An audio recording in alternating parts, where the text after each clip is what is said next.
Hey, what's up, guys? This is Frederick Jackson, also known as Gotham Guy. I'm here at the Silicon Valley Comic-Con, their first inaugural event. It's a great thing. We're here for sci-fi, technology, comic books, cosplay, but of course, we're here for the toys as well. So take a look around, follow me, and have some fun.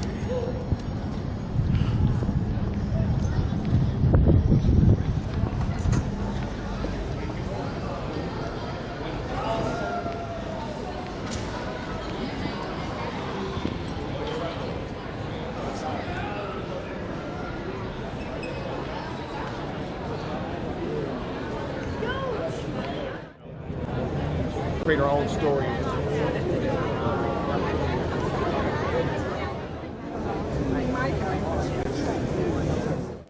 All right, man. We got the Avengers, Black Panther. They're reissuing a lot of Marvel characters now. You see Black Panther here is actually cool because he's going to be featured in Marvel Civil War. So you see they're highlighting a lot of Avenger characters now being reissued. So Black Panther is really cool. It's going to be a hot seller, I can tell. You have Marvel Legends here. You got Daredevil from his old school costume. It's really cool because Daredevil show on Netflix has really been hopping. In fact, season 2 just launched a couple days ago, and I've been watching about the first 4 or 5 episodes. So if you haven't seen Daredevil, get on it on Netflix. It's really, really cool. It's really cool. The Punisher is actually featured in season 2, so that's, spoiler alert on there. But Marvel Legends has been a great job of releasing a lot of their Marvel figures in nice scale and nice detail. You see the Legends Black Spider-Man, which is really popular. Anybody who's been a Spider-Man fan really appreciates the black suit Spidey. I've always liked it. I like when he always go back to his black suit. It's really cool. Guardian of the Galaxy. Marvel Legends Guardian of the Galaxy. Of course, there's Rocket Raccoon, and there's Groot. They already announced a sequel, and they've been filming the sequel, I think, about a month ago. So, Guardian of the Galaxy figures, really, really cool. People were surprised how good it was. Let's see. Of course, the Hulk. Can't not deny the Hulk. You see there's Scarlet Witch. Now being featured. She'll also be in Civil War. She'll be choosing a side. Which side? We don't know.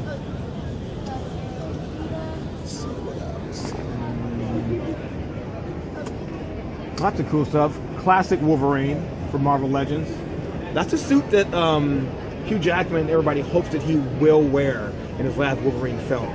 He maybe not. They say yellow doesn't really quite look that good on film, but I think this will be the exception, not so much the rule, because this is the suit that everybody likes. Classic Wolverine. Classic Wolverine. There's another Marvel Legends Daredevil in his regular red suit. So if you watch the show, you'll see him more featured in this suit. That's really cool. We got Quicksilver. It's the brother of Scarlet Witch. Sad he died in the movie, but he's still featured in the comic book. So, Quicksilver is a good speedster. If you're into speedsters, good. Flash, Quicksilver, which one's the fastest? I don't know. Maybe Marvel and DC can put aside their differences and do a crossover book. We'll have to wait and see. Marvel Legends Vision, which is cool. And I noticed how these series, they come a little packed with a little comic book as well. So you get your book and you get your figure to tell the story of the character. It's really awesome. Now we have some cool figures from the Transformers Prime series. Anybody who's, of course, know about the Transformers, know about the Generation 1 figures and things like that, the Generation TV show. These are from the Transformers Prime that aired on the Hub channel. These are really cool figures, and they look a lot like the characters from the show. This is the RC, which is a female motorcycle character. She was really cool. She has a lot of, strong female characters, strong female leads. She's even though she's a robot, she's a strong female character. And she was really one of Prime's right-hand man, or women, that's, in this case. So she's really cool. I've been wanting to collect Transformers Prime. In fact, I just got a Starscream one 2 days ago. That was on my list, and I found one. And I like Transformers Prime, the cartoon, because it really shows what you can do as far as making I guess you can say, a CGI cartoon that people don't really care for that much, but it was done very well. In fact, it puts the live-action Michael Bay movies to shame. It has the tone and the action, the emotion of a live action movie, but in animated style, and it does a good job of blending the two together. So the RC figure is really cool. They also have the first edition Viacon, Transformers Prime Viacon. It's a Decepticon, but in car form as well. They have, let's see, Transformers Prime. So got any more Prime here? Transformers Universe, Transformers Generation. Get in. Transformers Prime Deadshot. Also an awesome Decepticon, robots in disguise. He's really cool. A lot of cars have been Decepticons a lot more. Used to be like cars were Autobots, planes were Decepticons, and spaceships and so forth, but they've done a good job of kind of, you know, blending it in. I'm still looking for a Transformers Knockout, but I haven't found that one yet. Man, this is it. Transformers Prime Starscream from Transformers Prime. This is one of the better Starscreams that I have come across. Not so much as action figure, but it's just in the character of the cartoon. Everybody who knows Starscream and how he wants to always be leader, you know, overthrow Megatron as leader. But this Starscream is so sinister, yet cowardly at the same time. But he always wanted to like get Megatron's approval, his loyalty. You know, he always wanted to say, "Hey, I'm the better Transformer." But this is really cool. Transformers Prime Starscream is a really, really good character. I'm glad I bought him a couple days ago. It definitely should be part of everyone's collection. So I definitely recommend Starscream. If you haven't seen the cartoon, check it out. It's about 3 seasons. It's worth every season. It's worth your time. Definitely. On the march, roll out.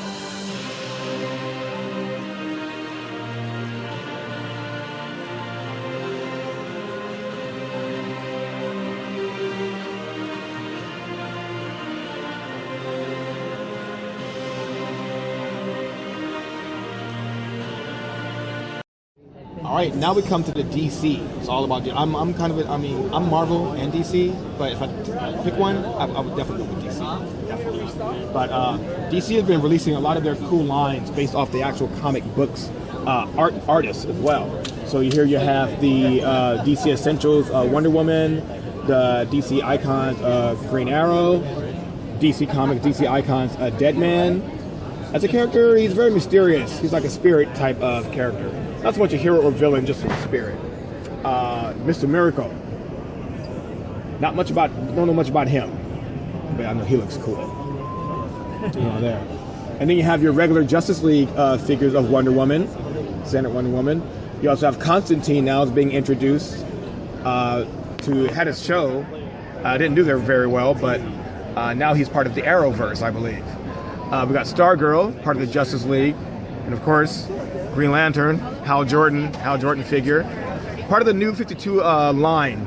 All these are based from the New 52. You have Orion, who is Darkseid's son. Nice size. And we got another Green Lantern, Simon Baz. Not so much John Stewart, but he's another Green Lantern character. Okay, and of course, you have heroes, but then can't be outdone, the villains, right? So here you have Bizarro action figure. DC super villains.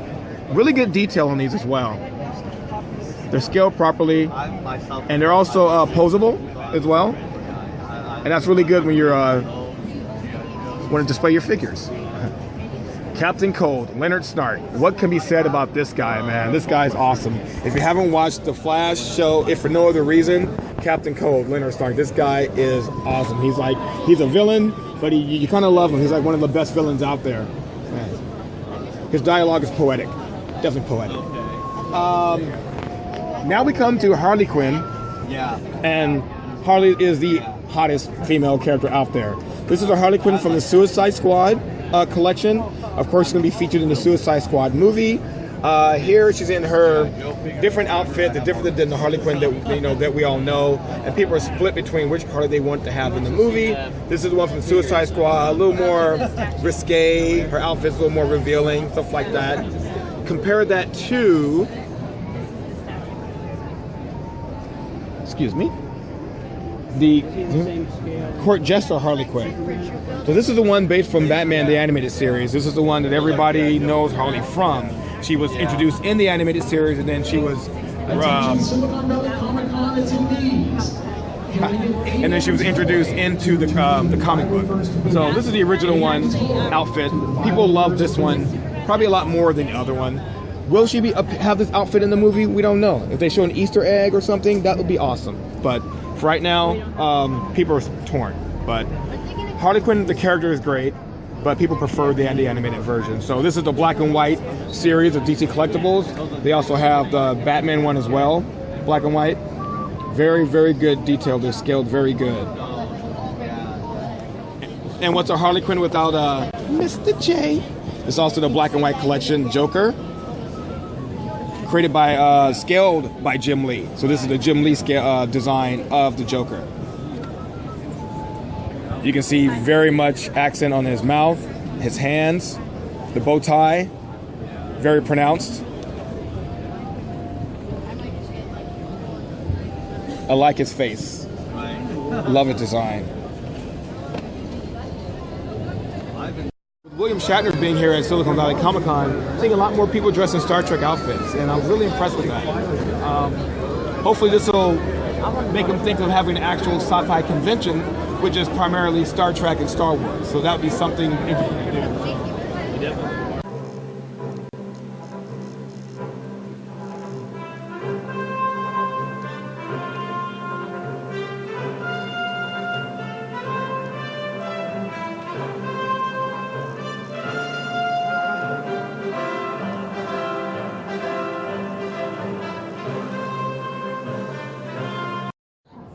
Man, this is what really intrigues me about toy shows, is the vintage tables.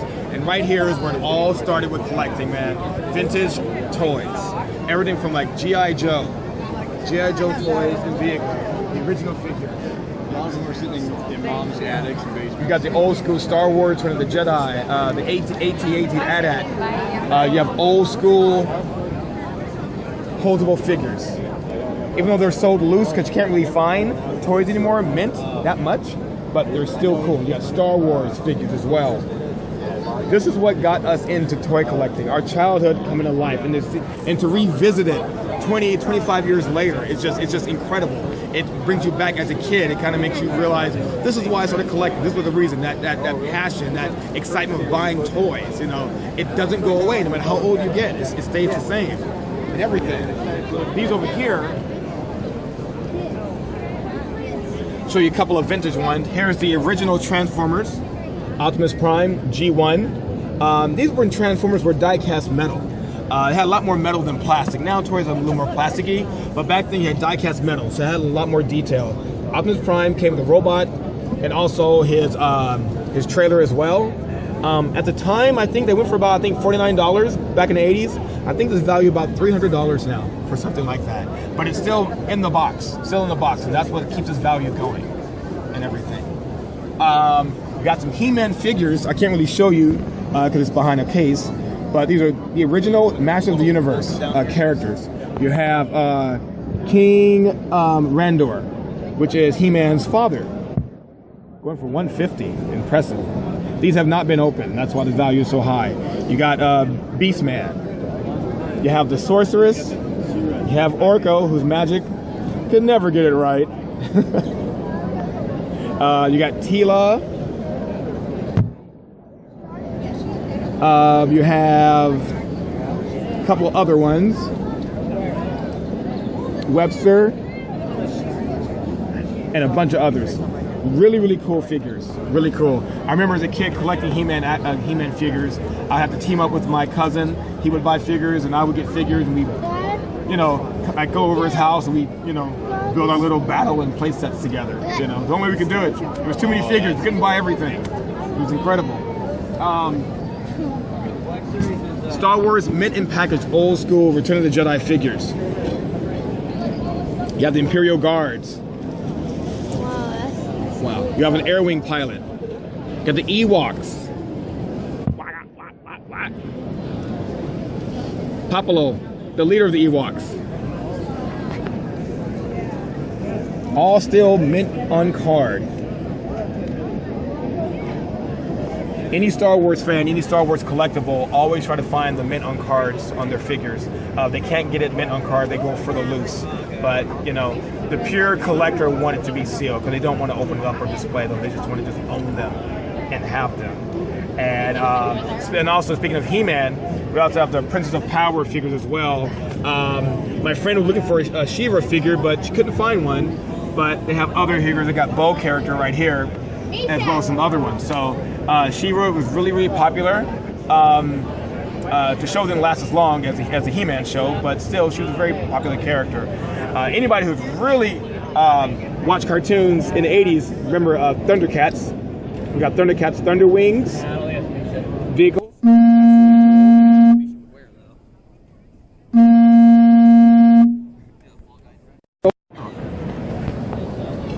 And let's see, what else? Oh, to the Indiana Jones. And right back here, you see an old school, I think it's a 12-inch action figure of Indiana Jones, Raiders of the Lost Ark from the original movie. So that's Harrison Ford back in his prime. So you see the value of figures when they're in the box, how rare they are. Also has to be rare. Being old is one thing, but also it has to be rare. So a lot of people, they keep things packaged in thinking that it might be worth something, or they just collect it and not knowing that it is going to be worth something until they see it. And that really makes it, you know, even better for them, knowing that they own a piece of history that's now valuable.